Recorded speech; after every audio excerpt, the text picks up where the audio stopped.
Habari mtazamaji popote pale unapoitazama Mabadiliko Chanya TV. Karibu katika makala hii ya hali ya hewa na kilimo.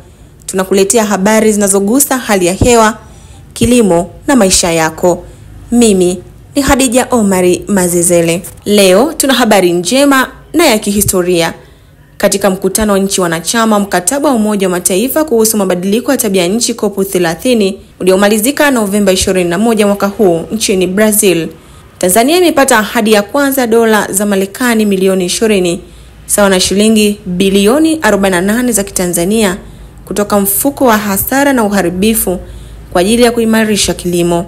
Fedha hizi zimetolewa kwa ajili ya kukabiliana na mabadiliko ya hali ya hewa. Zimepangwa kuanza na miradi miwili muhimu yenye matokeo ya haraka kwa wananchi. Mradi wa kwanza ni ujenzi wa miundombinu ya uvunaji maji ya mvua kwa ajili ya kilimo.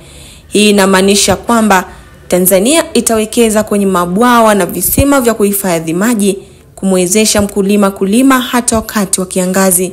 Mradi huu, iwapo utatekelezwa kwa ufanisi, utawaondoa wakulima wadogo kutegemea mvua ambazo zimekuwa hazina uhakika wa kunyesha. Badala yake, kuwa na uhakika wa kulima mwaka mzima kutokana na kumwagilia kupitia maji yaliyovunwa.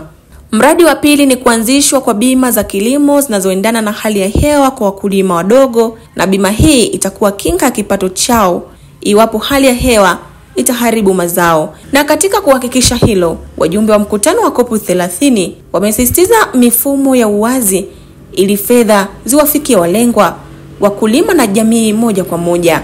Kipengele kingine kilichojadiliwa katika mkutano wa COP30 ni jinsi huduma za hali ya hewa zinavyopanuka. Hivi sasa huduma za hali ya hewa kama utabiri hauishii kueleza lini na wapi mvua itanyesha, bali wajumbe wamekubaliana kwamba mamlaka za hali ya hewa kama TMA zitoe taarifa ambazo zitamsaidia mkulima kuandaa shamba, kupanda mazao na baada ya mavuno ili awe na uhakika wa kilimo chake kuanzia shambani hadi kufikisha mazao sokoni. Hili ni jambo kubwa linaloshughulikia changamoto ya usalama wa chakula na kupunguza taka za chakula nchini.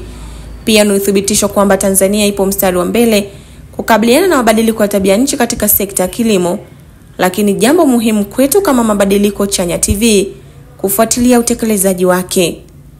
Mtazamaji, tukumbuke kwamba dola milioni 20 za Marekani sawa na shilingi bilioni 48 ya Tanzania zikielekezwa kwenye uvunaji maji na bima na kutumia utabiri wa kisasa wa hali ya hewa, utaweka msingi imara wa kilimo chenye uhakika. Na kufikia hapa sina la ziada katika makala hii. Kwaheri kwa sasa. Jina langu naitwa Khadija Omari Mazezele.